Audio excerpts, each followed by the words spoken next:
এক চোখা মানুষরা বলছে বিশ্ব এগিয়ে যাচ্ছে, আর কলবের মধ্যে আল্লাহ নূরওয়ালা মানুষরা বলছে বিশ্ব এগিয়ে যাচ্ছে বাট কিয়ামতের দিকে। কি বুঝছেন? বিশ্ব এগিয়ে যাচ্ছে ঠিকই, বাট কিয়ামতের দিকে, তার শেষ সময়ের দিকে এগিয়ে যাচ্ছে আস্তে আস্তে, এবং এখন খুব দ্রুত এগিয়ে যাচ্ছে। এখন সময় আরো দ্রুত যাচ্ছে। একটা বছর চলে যাচ্ছে একটা মাসের মতো, একটা মাস চলে যাচ্ছে একটা সপ্তাহের মতো, একটা সপ্তাহ যাচ্ছে একটা দিনের মতো, একটা দিন যাচ্ছে একটা ঘন্টার মতো। যারা আল্লাহর নূর এবং বসিরা প্রাপ্ত মানুষ তারা বুঝতে পারে। এই যে রমজান চলে আসলো, কয়দিন আগে রমজান শেষ করে আসলেন, এই যে রমজান চলে আসলো। এই যে কয়দিন আগে জুমার নামাজ পড়লেন, দেখবেন আবার জুমা চলে আসবে। সময় দ্রুত চলে যাচ্ছে। কিসের আলামত? কিয়ামতের আলামত।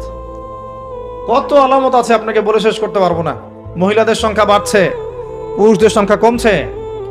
এমন মহিলাদেরকে রাস্তায় দেখবেন যারা পোশাক পরেও নগ্ন হয়ে ঘুরছে। এদের সম্পর্কে নবীজি বলেছেন, শেষ জামানায় এক শ্রেণীর মেয়ে আসবে যাদেরকে আমি দেখি নাই, মানে 1400 বছর আগে এরা ছিল না। তাদের খাসলত কি? তারা কাপড় পরবে, নিসাউন কাসিয়া আরিয়া, কাপড় পরবে কিন্তু নগ্ন থাকবে। আপনি 200-300 বছর আগে এই মহিলাদেরকে দেখতে পারতেন না। লাস্ট 200-300 বছর আপনি দেখতে পারবেন, যখন থেকে পশ্চিমা বিশ্ব এই ওয়ার্ল্ডের দায়িত্ব নিয়েছে তখন থেকে। এটাকে ফেমিনিস্ট রেভলিউশন বলে। এবং নগ্নতা, বেহায়াপন, অশ্লীলতা, এমন পোশাক পরবো যে পোশাক পুরুষদের পোশাক, এটা কিয়ামতের আলামত। নবীজি বলেছিলেন যে গরিব মানুষরা, দরিদ্র মানুষ, স্যান্ডেল পরার টাকা নাই, গায়ে জামা পরার টাকা নাই, উঁচু উঁচু অট্টালিকা নির্মাণের প্রতিযোগিতা করবে। এটা আখিরুজ্জামান বা শেষ জামানার আলামত। দেখে নেন বিগত 200-300 বছর এগুলো ছিল কিনা। বিশাল বিশাল সাইন এগুলো প্রকাশ পাচ্ছে ডে বাই ডে। মানুষ সুদ খাবে, একজন ব্যক্তি সুদ থেকে দূরে থাকতে চাইবে, তার গায়েও সুদের ছিটা ফোটা গিয়ে লাগবে। এটা সেই যুগ। আপনি পারবেন না বাঁচতে সুদ থেকে। দাড়ি টুপি নিয়েও খেতে হচ্ছে, কিচ্ছু করার নাই, কারণ সব সিস্টেমই সুদ ভিত্তিক। হয় খাচ্ছেন, না হলে দিচ্ছেন, না হলে সাক্ষী থাকছেন, না হলে লিখে রাখছেন, কিছু না কিছু করছেন। মানুষ মাদক খাবে, মাদককে হালাল মনে করে খাবে। মানুষ জেনা করবে, জেনাকে হালাল মনে করবে, হারাম মনে করবে না। মানুষ হত্যা করবে, যাকে হত্যা করবে সে জানবে না কেন হত্যা করছে, আর যে মারা যাবে সেও বুঝবে না কি জন্য আমাকে মারলো। পিতামাতার সাথে দাস দাসীর মতো আচরণ করা হবে, পিতামাতার সাথে দাস দাসীর মতো আচরণ করা হবে। সম্পদের জন্য সন্তান মাকে হত্যা করবে, বাবাকে হত্যা করবে। দুই চোখওয়ালা মানুষরা বুঝতে পারে এগুলো হচ্ছে, দিন দিন বাড়ছে, সময় সংক্ষিপ্ত হয়ে আসছে। আল্লাহ পাকের আযাব গজব বাড়ছে, আসমানি গজব বাড়ছে, জমিনের বালা বাড়ছে, ভূমিকম্প বাড়বে, ডে বাই ডে ভূমিকম্প বাড়বে। এবং 3টা বড় বড় ভূমিকম্প অপেক্ষা করছে আমাদের সামনে। একটা পৃথিবীর পূর্ব দিকে, একটা পশ্চিম দিকে। আমার ধারণা এটা পশ্চিমা সভ্যতায় হবে। আর একটা হচ্ছে পৃথিবীর মাঝখানে। কিছু মুনাফিককে আল্লাহ পাক ধসিয়ে দিবেন আরবের মধ্যে, আর ওখানেও কিছু মুনাফিক আছে। এটা বুঝতে হলে আপনাকে জিওপলিটিক্স বুঝতে হবে। আরবি দিয়ে কথা বললেই কেউ আমিরুল মুমিনিন হয় না। আরবি দিয়ে কথা বললেই কেউ আমিরুল মুমিনিন হয় না। আব্দুল্লাহ বিন উবাইও আরবি দিয়ে কথা বলতো। তো হত্যা বাড়বে। একটা বড় জিনিস যেটা শেষ জামানায় হবে, এটা আগে হয়নি। এটা বিগত 100 বছর থেকে আমরা দেখছি।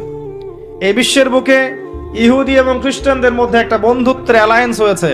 এটাকে আমরা জায়নিস্ট মুভমেন্ট বলি। এই মুভমেন্টটা বিগত 100-200 বছর আগে ছিল না, কিন্তু এটা শেষ জামানায় হবে এমনটা এসেছে। কোরআনেও আছে, ইয়া আইয়ুহাল্লাযীনা আমানু লা তাত্তাখিযুল ইয়াহুদা ওয়ান নাসারা আউলিয়া, তোমরা ওই সব ইহুদি এবং খ্রিস্টানদেরকে বন্ধুরূপে গ্রহণ করো না। কোন সব? সবাইকে না। কোন সব? বা'দুহুম আউলিয়াউ বা'দ, যারা একে অপরের বন্ধু, যারা একে অপরের বন্ধু। বিশ্বের ইতিহাস ঘাটলে দেখবেন, হিস্ট্রির ছাত্র আমি, ইতিহাস ঘাটলে দেখবেন ইহুদি এবং খ্রিস্টানরা একে অপরের সাথে মারামারি করেছে শতাব্দীর পর শতাব্দী। এমনকি ঈসা আলাইহিস সালামকে ইহুদিরাই হত্যা করতে চেয়েছিল, কিন্তু আল্লাহ পাক উঠিয়ে নিয়েছেন, ওয়া মা কাতালুহু ওয়া মা সালাবুহু। কিন্তু এখন দেখবেন ওরা বন্ধু। এখন দেখবেন ইসরায়েলের বন্ধু পশ্চিমারা। আশ্চর্য একটা বিষয়। আর কোন নিদর্শনের জন্য অপেক্ষা করছেন? এগুলো আস্তে আস্তে ডে বাই ডে বাড়তে থাকবে। হারাজ বাড়বে, হারাজ মানে হত্যাকাণ্ড, প্রচুর হত্যাকাণ্ড হবে। প্রথম বিশ্বযুদ্ধে মানুষ মরেছে প্রায় 3 থেকে 4 কোটি, দ্বিতীয়টাতে মানুষ মরেছে 7 থেকে 8 কোটি। সামনে যেটা হবে এখানে দেখবেন পৃথিবীর 3 ভাগের 1 ভাগই শেষ ইনশাআল্লাহু আজ্জা ওয়া জাল। এমনটাই হবে ইনশাআল্লাহু তাআলা। আমরা চাই না এমনটা হোক, কিন্তু কুদিয়াল আমর, লেখা হয়ে গেছে, এগুলো কিছু করার নাই। নবী ঈসা আলাইহিস সালাম আসার আগে পৃথিবীর অবস্থা এমন থাকবে না। পৃথিবী সংকীর্ণ হয়ে আসবে, জনসংখ্যা কমবে, প্রচুর মানুষ মহামারীতে মারা যাবে। আর মহামারীর সময় চলে যাওয়ার পরে কি আসবে সেটাও হাদিসের মধ্যে আছে, ওয়া বা'দাহু সালাওয়াতি জালাজিল, এরপরে আসবে ভূমিকম্পের বছরগুলো। মহামারীর সময়গুলো যখন চলে যাবে এরপরে আসবে ভূমিকম্পের বছরগুলো। আলেম ওলামা আছে, ওনাদের কাছে অনুবাদ করে নিয়েন। সানাওয়াত, সানার বহু বচন, একটা বছর না, অনেক বছর। জালজালায়ের বহু বচন জালাজিল, অনেক ভূমিকম্প হবে। আর প্রত্যেক ভূমিকম্পে পৃথিবীর সময় কিন্তু সংক্ষিপ্ত হয়ে আসে। এটা আপনারা যারা সায়েন্স জানেন তারা বুঝবেন। যাই হোক, এই অবস্থার প্রেক্ষাপটে ইসলাম ছাড়া আত্মসমর্পণের কোনো জায়গা নাই, আর ইসলাম ছাড়া সমাধানও কেউ দিতে পারবে না। এই জন্য নিরপেক্ষভাবে আল্লাহর কাছে যেহেতু ফিরে যেতেই হবে, আমাদের উচিত ইসলামকে আগে ভালো করে জানা এবং বোঝা, হটকারী না হওয়া।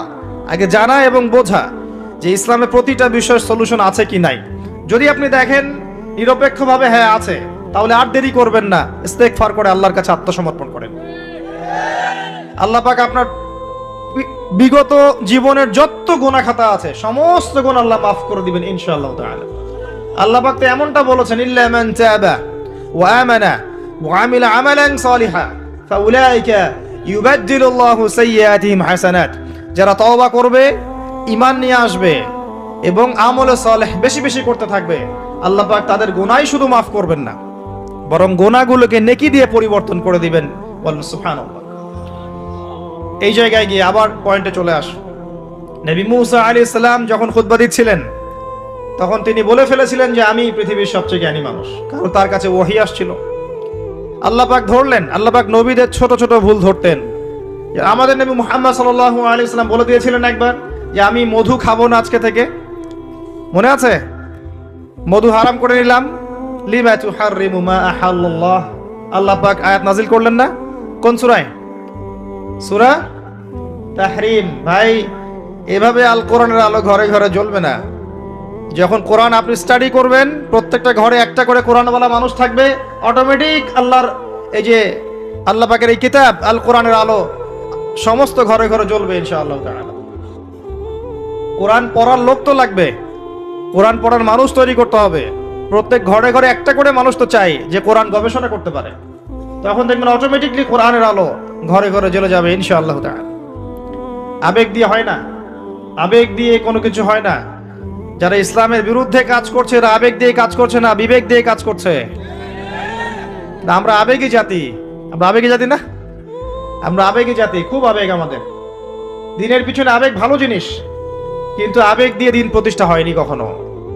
নবী সাল্লাল্লাহু আলাইহি ওয়াসাল্লাম হিকমা দিয়ে, বুদ্ধি দিয়ে, কৌশল দিয়ে ধীরে ধীরে বেসিক ঠিক করে আস্তে আস্তে আস্তে আস্তে ইসলামকে এগিয়ে নিয়ে গেছেন। 23 বছর সময় লেগেছে। কত বছর? কখনো অত্যাচার সহ্য করতে হয়েছে, করেছেন। কখনো মার খেতে হয়েছে, খেয়েছেন। কখনো গালি খেতে হয়েছে, খেয়েছেন। কখনো সমালোচনা সহ্য করতে হয়েছে, করেছেন। কখনো দেশ থেকে চলে যেতে হয়েছে, চলে গিয়েছেন।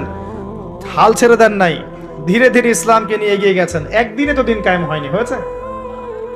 নবী ঈসা আলাইহিস সালাম যখন আসবেন তিনিও একদিনে দিন কায়েম করবেন না, অনেক চড়াই উতরাই পেরিয়েই ইনশাআল্লাহ তাআলা জেরুজালেম থেকে তিনি পুরো বিশ্বে ইসলামী খেলাফা কায়েম করবেন ইনশাআল্লাহ।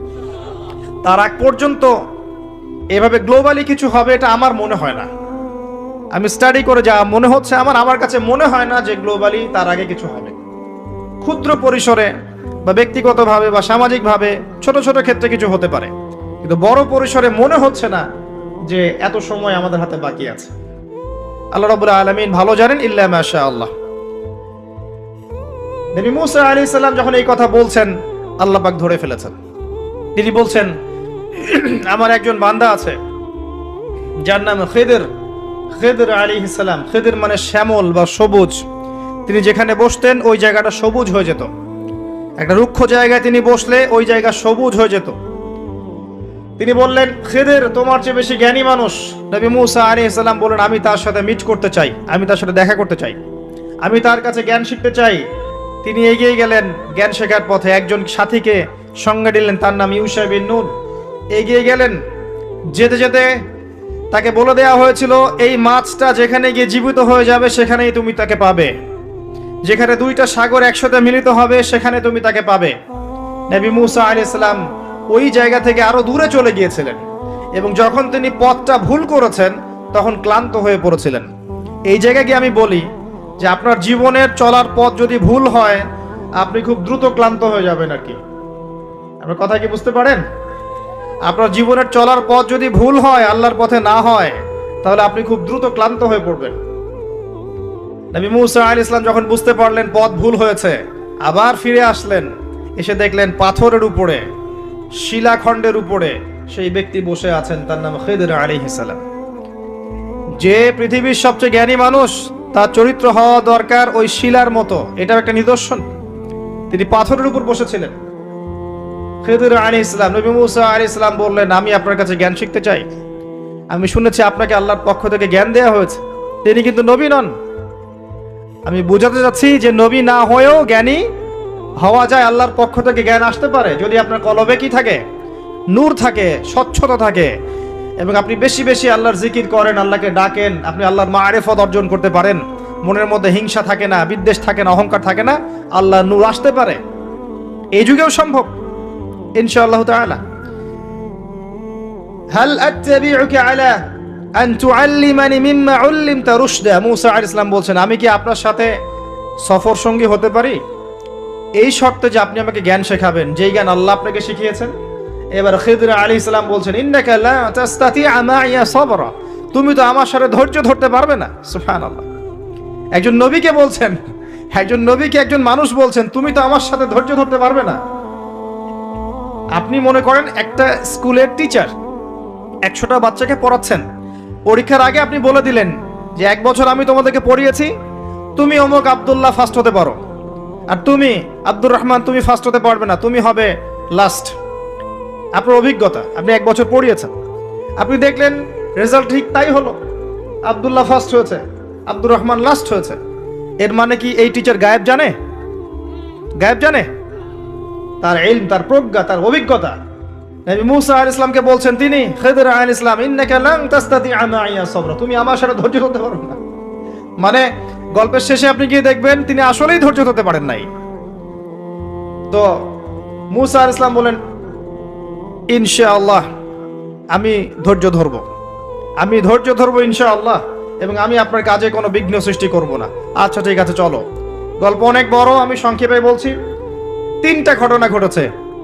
একবার নৌকা ফুটা করে দিয়েছেন খিদির আলাইহিস সালাম, দ্বিতীয়বার একজন বালককে হত্যা করেছেন, আর তৃতীয়বার একটা দেয়ালকে নির্মাণ করেছেন, দেয়ালটা পড়ে গিয়েছিল, কোনো পারিশ্রমিক নেননি, ফ্রি অফ কস্ট দেয়াল নির্মাণ করেছেন।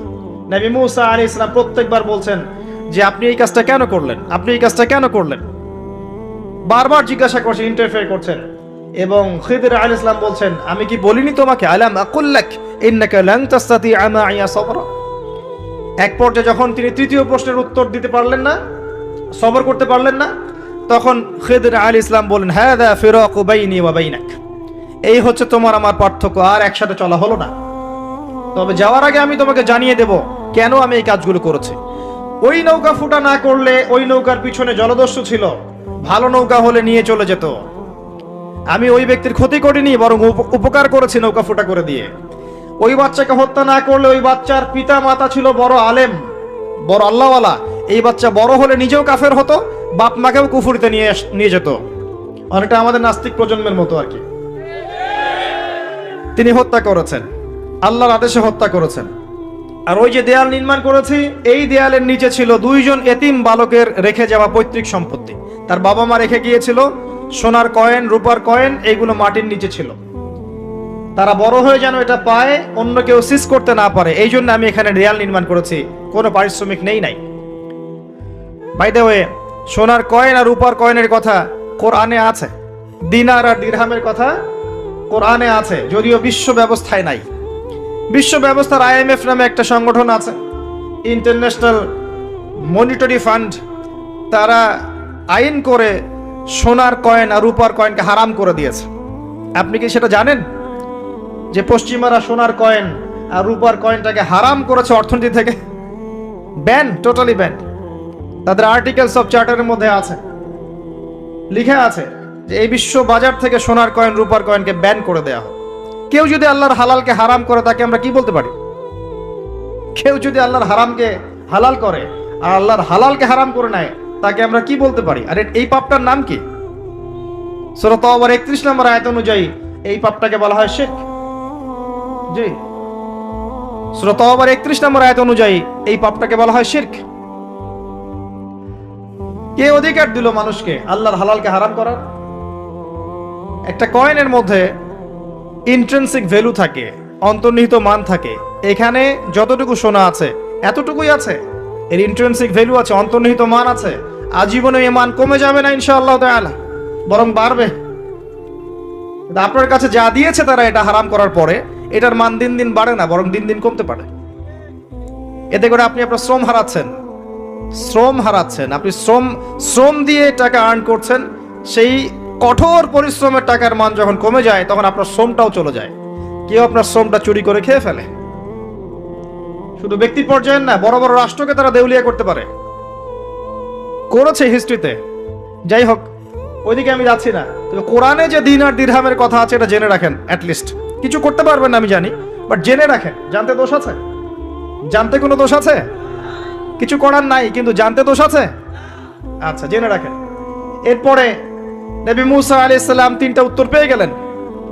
এখন এই যে ঘটনাটা আপনাকে বললাম সূরা কাহফের মধ্যে আছে, এখানে খিদর আলাইহিস সালাম কি এক চোখ দিয়ে দেখেছেন না 2 চোখ দিয়ে দেখেছেন? নবী মুসা আলাইহিস সালাম বাইরের চোখ দিয়ে দেখছেন, এটা কেন করলেন, এটা কেন করলেন, এটা কেন করলেন। এর পিছনের কারণটা কিন্তু তিনি ধরতে পারেন নাই। নবী হয়েও ধরতে পেরেছেন কে? খিদর আলাইহিস সালাম। তার মানে আল্লাহর পক্ষ থেকে জ্ঞান যখন আপনার কাছে আসবে, আপনার কলবে আল্লাহ নূর আসবে, হিকমা এবং প্রজ্ঞা আসবে, আপনি অনেক দূর পর্যন্ত দেখতে পারবেন ইনশাআল্লাহ তাআলা। এটা সাধারণ মানুষ পারবে না। আল্লাহ পাক এমন আরেকজন ব্যক্তির কথা বলেছেন, এই যে যেটা আমি তেলাওয়াত করেছিলাম, ওয়াইজ ক্বালা ওয়ালাকাদ আতাইনা লুকমানাল হিকমা আন ইশকুরু লিল্লাহ। আমি লুকমানকেও হিকমা দিয়েছিলাম। সুবহানাল্লাহ। লুকমান আলাইহিস সালাম হয়তো নবী ছিলেন না, আল্লাহ বলছেন আমি লুকমান হিকিমকে আমি হিকমা দিয়েছি, প্রজ্ঞা দিয়েছি। 3 জন ব্যক্তির জন্য জান্নাতের একটা সুসংবাদ আছে, জান্নাতে বড় মর্যাদা আছে। 3 জনই হচ্ছেন কালো বর্ণের, আফ্রিকান কন্টিনেন্টের মানুষ, যেটাকে আমরা মনে করি যে একটু কুৎসিত চেহারা। আসলে তো মানুষ কুৎসিত নয়। মানুষ কি কুৎসিত হয়? কালোর মধ্যে সৌন্দর্য আছে না? নর্মাল যে ভাষা ব্যবহার করে সেই ভাষায় বললাম যে 3 জন কালো বর্ণের মানুষের জন্য জান্নাতের সুসংবাদ আছে। যারা কালো ছিলেন, আফ্রিকার মানুষ ছিলেন, ইথিওপিয়া ইরিত্রিয়ার মানুষ ছিলেন। তাদের একজনের নাম হচ্ছে বেলাল আল হাবাশি রাদিয়াল্লাহু আনহু, যাকে উমাইয়া বিন খালাফ মক্কায় শুইয়ে বুকের উপর পাথর চাপা দিয়েছিল না, আর তিনি বলতেন আহাদুন আহাদ। তাকে শুইয়ে দেওয়া হয়েছে এবং বলা হচ্ছে বলো লাত এবং ওজ্জার নামে কসম করো। কিচ্ছু করতে হবে না, ইসলামকে অস্বীকারও করতে হবে না, খালি লাত এবং ওজ্জার নামে কসম করো। সে বলছে আহাদুন আহাদ, যিনি এক তিনি এক, যিনি এক তিনি একক। অত্যাচার করা হচ্ছে, নির্যাতন করা হচ্ছে, তিনি একটা কথাই বলছেন আহাদুন আহাদ, যিনি এক তিনি এক। আল্লাহ পাকের কাছে এত ভালো লেগেছে এই কথাটা, আল্লাহ সূরা নাজিল করেছেন কুল হুয়াল্লাহু আহাদ, বলুন তিনি আল্লাহ এক। সুবহানাল্লাহ। বেলাল রাদিয়াল্লাহু আনহুকে যেই মক্কায় নির্যাতন করা হয়েছে, ওই মক্কায় মক্কা বিজয়ের দিন তিনি কাবা ঘরের ছাদে উঠে আজান দিয়েছেন। সুবহানাল্লাহ। আল্লাহ পাক এইভাবে দিন পরিবর্তন করে দেন। আল্লাহ পাক দিন সবসময় একরকম রাখেন না। আজকে যাকে নির্যাতন করা হচ্ছে, নিপীড়ন করা হচ্ছে, যদি সে হকপন্থী হয়ে থাকে, দেখবেন আল্লাহ পাক তাকে ওই জায়গায় সম্মানিত করে দিবেন ইনশাআল্লাহ। এটা আল্লাহ সুন্নাহ, আল্লাহ পাক করেছেন হিস্ট্রিতে যুগে যুগে। আরেকজন হচ্ছেন বাদশা নাজাশি। এটাকে যার রাষ্ট্রে মুসলিমরা আশ্রয় নিয়েছিল হিজরত করে, আবিসিনিয়ার বাদশা নাজাশি, মনে আছে? সিরাত পড়েছেন? আচ্ছা। আরেকজন হচ্ছে লুকমান হাকিম আলাইহিস সালাম, তার উপরেও জান্নাতের বড় মর্যাদা আছে। তাকে অপশন দেয়া হয়েছিল নবুয়ত নিবেন নাকি প্রজ্ঞা নিবেন। তিনি নবুয়তের দায়িত্বটাকে ভারী মনে করেছেন এবং প্রজ্ঞাটাকে সহজ মনে করেছেন এবং প্রজ্ঞাটাকে তিনি বেশি বেশি নেয়ার জন্য আল্লাহর কাছে দোয়া করেছেন। আল্লাহ রাব্বুল আলামিন তাকে প্রজ্ঞা নাজিল করেছেন, প্রজ্ঞা দিয়েছেন। আসেন তিনি কি বলছেন এবং একজন প্রজ্ঞাবান মানুষের আচরণ কেমন হওয়া উচিত তিনি আল্লাহ পাক বলছেন, ওয়ালাকাদ আতাইনা লুকমানুল হিকমা, আমি লোকমানকে হিকমা এবং প্রজ্ঞা দিয়েছি, আমার পক্ষ থেকে জ্ঞান শিক্ষা দিয়েছি। আনিশকুরু লিল্লাহ, জ্ঞানের প্রথম কাজটা হচ্ছে হে লোকমান তুমি আল্লাহর শুকরিয়া আদায় করবে। সুবহানাল্লাহ, একজন জ্ঞানী মানুষ আল্লাহর শুকরিয়া আদায় করে। ওয়া মা ইয়াশকুর ফাইন্নামা ইয়াশকুরু লিনাফসি, যে ব্যক্তি আল্লাহর শুকরিয়া আদায় করে সে নিজের নফসের ভালোর জন্যই সেটা করে। আল্লাহ পাক অন্য আয়াতে বলেছেন, লা ইন শাকারতুম লা আযীদান্নাকুম, যদি তোমরা আল্লাহর শুকরিয়া আদায় করো আমি তোমাদের প্রতি আমার নেয়ামতকে কি করব, বাড়িয়ে দেব। ওয়ালা ইন কাফারতুম, যদি তোমরা কুফরি করো, ইন আযাবি লাশাদীদ, আমার আযাব বড়ই কঠিন, বড়ই কঠিন। আমাদের উচিত দিনে কমপক্ষে 100 বার করে হলেও আলহামদুলিল্লাহ পড়া যাবে, যে কোনো অবস্থাতে আলহামদুলিল্লাহ। আলহামদুলিল্লাহ। ভাই কেমন আছেন? আলহামদুলিল্লাহ। ভাই পরিবার কেমন আছে? আলহামদুলিল্লাহ। ভাই চাকরি কেমন আছে, চলছে কেমন? আলহামদুলিল্লাহ। ব্যবসা কেমন?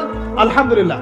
এটা হচ্ছে সেই বান্দা নিদর্শন যার মনের মধ্যে আল্লাহর প্রতি ভক্তি শ্রদ্ধা আছে, যার মনের মধ্যে আল্লাহর নূর আছে, তার নিদর্শন হচ্ছে সে সব সময় শুকরিয়া আদায় করবে। একটা এক্সাম্পল দিচ্ছি, দেখেন ইব্রাহিম আলাইহিস সালাম ওই প্যালেস্টাইনে থাকতেন, আর এই যে এইখানে মক্কায় তার একজন স্ত্রী হাজারা আলাইহিস সালাম, ওইখানে একজন স্ত্রী সারা আলাইহিস সালাম। মনে আছে ঘটনা? আচ্ছা, তিনি আসলেন বাসায়, দরজায় নক করছেন যে বাসায় কে আছে? দরজার পিছন থেকে বলা হচ্ছে যে আমি। তিনি বলছেন ইসমাইল কোথায়? তখন আওয়াজ আসছে ইসমাইল শিকার করতে গেছে। তারপরে তাকে বলা হচ্ছে তোমরা কেমন আছো, স্বামী স্ত্রী তোমরা কেমন আছো? তো স্ত্রী জবাব দিচ্ছে আমরা ভালো নাই, আমাদের ঘরে অনেক অভাব, আমাদের অনেকের স্ত্রীর মতো। আছে না এরকম? সারা জীবন করে যাবেন, একটা কথাই শুনবেন শেষ বয়সে গিয়ে, জীবনে কিছুই পাইলাম না তোমার কাছে। নিজের মাথার ঘাম পায়ে ফেলে করতেই থাকবেন, করতেই থাকবেন, করতেই থাকবেন, করতেই থাকবেন, কিন্তু আপনি শুনতেই থাকবেন, শুনতেই থাকবেন, কিছুই করলাম না, কিছুই পাইলাম না, কিছুই পাইলাম না। অমুক ভাবি কত ভালো আছে, অমুক কত ভালো আছে, অমুকের এত আছে, অমুকের তত আছে। সুবহানাল্লাহ, এটা আমাদেরই দোষ। কারণ বিয়ে করার সময় যারা দিনদারিতা না দেখে শ্বশুরের সম্পত্তি দেখবেন, সৌন্দর্যকে বেশি প্রাধান্য দিবেন, নিজের হারাম প্রেমকে বেশি প্রাধান্য দিবেন, নিজের ওই বংশমর্যাদা ইত্যাদি ইত্যাদিকে বেশি প্রাধান্য দিবেন, তখন তো আফসোস করতেই হবে, কিছু করার নেই। এই জন্যই তো নবী সাল্লাল্লাহু আলাইহি ওয়াসাল্লাম বলেছেন যে দিনদার স্ত্রীদেরকে দেখে বিয়ে করো, যার মধ্যে দিনের বুঝ আছে, জ্ঞান আছে, একে দেখে বিয়ে করো। তবে এখানেও একটা বিষয় আপনাকে সতর্ক করতে চাই যে প্রত্যেকটা বোরখার পিছনেই সঠিক দিনদারিতা থাকে না। অতএব এটা দেখেও ধোঁকা খাওয়ার কিছু নাই। দিনদারিতা আল্লাহর সাথে বান্দার মনের ব্যাপার। দিনের বেসিক কিছু প্রশ্নের মাধ্যমে আপনি তার উত্তর পেতে পারেন, দিনের বেসিক কিছু বুঝ আচরণ দেখে আপনি তার উত্তর পেতে পারেন, তার তাকওয়া দেখে আপনি উত্তর পেতে পারেন। একজন আমিরুল মুমিনিন খলিফা, তিনি রাত্রেবেলা জনগণের অভাব অনটন দেখেন। একদিন দেখতে দেখতে রাতে ক্লান্ত হয়ে পড়লেন, একটা দেয়ালের আড়ালে তিনি দাঁড়িয়ে বিশ্রাম নিচ্ছেন, বসে পড়েছেন। দেয়ালের পিছন থেকে তিনি আওয়াজ শুনছেন, মা আর মেয়ে কথাবার্তা বলছে। মা বলছে দুধে পানি মিশাও, আর মেয়ে বলছে যে ইত্তাকিল্লাহ, হে মা আল্লাহকে ভয় করো। তার মা বলছে এখানে তো ওমর নাই, ওমরের প্রশাসন নাই, ভয়ের কি আছে, মিশাও, পানি মিশাও। তখন এই মেয়ে বলছে ওমর নাই তো কি হয়েছে, ওমর রব আল্লাহ তো জীবিত আছেন, তিনি দেখছেন। ওমর রাদিয়াল্লাহু আনহু পরের দিন ওই বাড়িটা মার্ক করে রাখলেন রাত্রেবেলা। পরের দিন তার ছেলেকে নিয়ে আসছেন এই বাসায়, এসে মেয়ে দেখাচ্ছেন, এই মেয়ে পছন্দ হয় কিনা দেখো। মেয়ে পছন্দ হয়ে গেছে। আমিরুল মুমিনিনের মানে রাষ্ট্রপ্রধানের ছেলের সাথে এই মেয়ের বিয়ে হয়ে গেল। দুধওয়ালি, দুধ ধোয়াচ্ছেন যেই মেয়ে, কি দেখে বিয়ে দিলেন?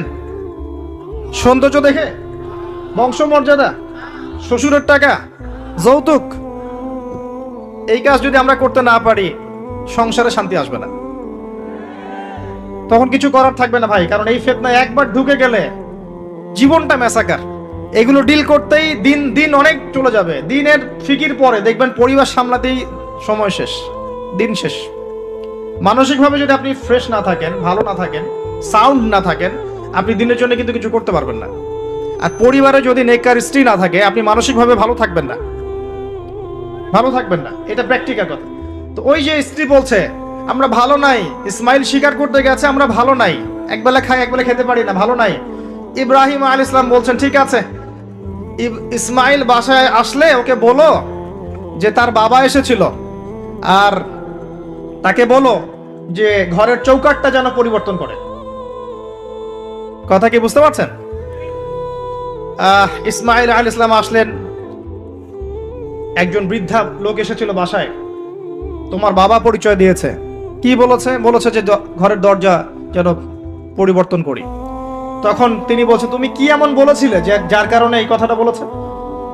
তো তিনি বলছেন আমি বলেছি আমরা ভালো নাই, আমরা অভাবে আছি, তুমি শিকারে গেছো ইত্যাদি। তখন তিনি বলছেন তুমি ভুল করেছো, তিনি আমার বাবা ছিলেন, তিনি একজন নবী, তিনি ইনডাইরেক্টলি আমাকে বলেছেন আমি যেন তোমাকে তালাক দেই। এক কথায় তালাক হতে পারে? দিনদারিতা না থাকলে তালাক দেয়া যায়। যদি ধৈর্য ধরতে ধরতে ধরতে ধরতে আপনি অতিষ্ঠ হয়ে যান, দিনের ব্যাপারে আর কম্প্রোমাইজ করতে পারেন না, সেক্ষেত্রে তালাক একটা অপশন আছে। এটা খারাপ নয়, যদিও এটা মন্দের ভালো একটা অপশন, কিন্তু সবর করতে উৎসাহিত করা হয়েছে। সবর করতে করতে করতে করতে যদি ভিতরটা পরিবর্তন না হয়, এরকম আল্লাহর প্রতি অকৃতজ্ঞ মানুষকে নিয়ে আপনি সারা জীবন চলতে পারবেন না। এবং দিনের পথে চলতে গিয়ে যারা প্রতিবন্ধকতা স্বীকার করে, তাদেরকে নিয়ে আপনি আল্লাহর পথে দাওয়াত এবং মুজাহাদ আর মেহনত করতে পারবেন না। এই জায়গায় গিয়ে অনেক সময় এক্সট্রিম ডিসিশন নিতে হতে পারে। এটা ইসলাম কিন্তু অপশন রেখেছে আপনার জন্য, আমি উৎসাহিত করছি না, অপশন রেখেছে। এরপরে আবার তিনি আসলেন অনেক বছর পর, এসে আবার নক করলেন যে আসসালামু আলাইকুম। ওয়ালাইকুম সালাম। ইসমাইল কোথায়? স্বীকার করতে গেছে। তোমরা কেমন আছো? আলহামদুলিল্লাহ আমরা অনেক ভালো আছি। ঠিক আছে, ইসমাইল বাসায় আসলে তাকে বলো ঘরের চৌকাঠটা যেন যত্ন করে আদর করে মহব্বত করে রাখে। কথা বুঝতে পারছেন? এবার ইসমাইল আলাইহিস সালাম আসলেন বাসায়, তার স্ত্রী জিজ্ঞাসা করছে, একজন বৃদ্ধা এসেছিলেন, তোমার বাবা পরিচয় দিয়েছেন। কি বলেছে? বলেছে আমি যেন ঘরের চৌকাঠটা তুমি যেন অটুট রাখো, বহাল রাখো। তুমি কি বলেছো? আমি বলেছি আমরা অনেক ভালো আছি। তখন তিনি বলছেন আমার বাবা তোমাকে অনেক পছন্দ করেছেন এবং তোমাকে নিয়ে আমাকে সংসার করতে বলেছেন। এই হলো অবস্থা। শুকরিয়া আদায় যারা করতে পারবে না, তাদেরকে নিয়ে চলা মুশকিল। লুকমান হাকিম, যাকে প্রজ্ঞা দেয়া হয়েছে, তাকেও আল্লাহ পাক আদেশ করছেন তুমি আল্লাহর শুকরিয়া আদায় করো। যে ব্যক্তি আল্লাহর শুকরিয়া আদায় করে, কৃতজ্ঞতা প্রকাশ করে, যে কোনো হালতেই বলতে পারে আল্লাহ আলহামদুলিল্লাহ আমি ভালো আছি। এবং আল্লাহ রাসূল সাল্লাল্লাহু আলাইহি ওয়াসাল্লাম বলেছেন কখনো উঁচু স্তরের লোকদের দিকে তাকাবে না। যার উঁচু বাড়ি আছে, তোমার চেয়ে উঁচু বাড়ি আছে, তোমার চেয়ে বড় গাড়ি আছে, তোমার চেয়ে বেশি টাকা আর্ন করে, ওদের দিকে দেখবে না, ওদের দিকে চোখ দিও না। বরং তোমার চেয়ে নিচে যারা আছে, দরিদ্র যারা, তোমার চেয়ে যারা দরিদ্র, ওদের দিকে তাকাও। তাহলে তুমি আল্লাহর নিয়ামতের শুকরিয়া আদায় করতে পারবে ইনশাআল্লাহ। আমরা যদি হসপিটালে যাই, শুকরিয়া আদায় করতে পারবো না?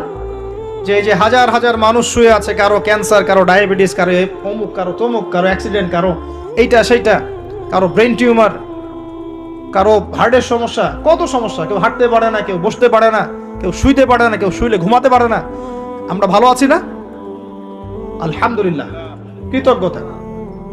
যখন আপনি আপনার চেয়ে বিপন্ন কোনো মানুষকে দেখবেন, দেখে যদি এই দোয়াটা পড়েন আলহামদুলিল্লাহিল্লাযী আফানি মিম্মা ইবতালাকা বিহি ওয়া ফাদ্দালানি আলা কাসীরিম মিম্মান খালাকা তাফদীলা। আল্লাহর শুকরিয়া আদায় করছি যে আল্লাহ তোমাকে যে বিষয় দিয়ে পরীক্ষা করেছেন, আমাকে তার থেকে নিরাপদ রেখেছেন, এবং হাজার মানুষের চাইতে আল্লাহ পাক আমাকে উত্তম জায়গায় রেখেছেন, ভালো রেখেছেন। এই দোয়াটা যে ব্যক্তি পড়বে, ওই বিপদ তাকে স্পর্শ করবে না ইনশাআল্লাহ। এভাবে আপনি আল্লাহর শুকরিয়া আদায় করতে পারেন। আর আল্লাহ পাকের শুকরিয়া আদায় করার সবচাইতে বড় নিদর্শন হচ্ছে আপনি আল্লাহর আদেশ নিষেধ মেনে চলছেন কিনা। যে ব্যক্তি আল্লাহর আদেশ এবং নিষেধকে মেনে চলছে, এই ব্যক্তি প্রকৃতপক্ষে আল্লাহ শুকরিয়া আদায় করছে, তাই নয় কি? খালি মুখে যদি বলি আমি আল্লাহ শুকরিয়া আদায় করি, নামাজ নাই, সওম নাই, যাকাত নাই, কিচ্ছু নাই, মুখে মুখে বলছি আমি আল্লাহকে অনেক ভালোবাসি, এই ভালোবাসার দাম আছে? আল্লাহ পাক কি বলেছেন? যে তোমরা যদি আল্লাহর ভালোবাসা পেতে চাও, কুল ইন কুনতুম তুহিব্বুনাল্লাহ ফাত্তাবিউনি, আমার অনুসরণ করো। কার অনুসরণ? মুহাম্মদ সাল্লাল্লাহু আলাইহি ওয়াসাল্লামের অনুসরণ করো, তার সুন্নাহ মাফিক জীবন করো। ইনশাআল্লাহ আল্লাহ পাক তোমাদেরকে মাফ করে দিবেন, আল্লাহও তোমাদেরকে ভালোবাসবেন ইনশাআল্লাহ।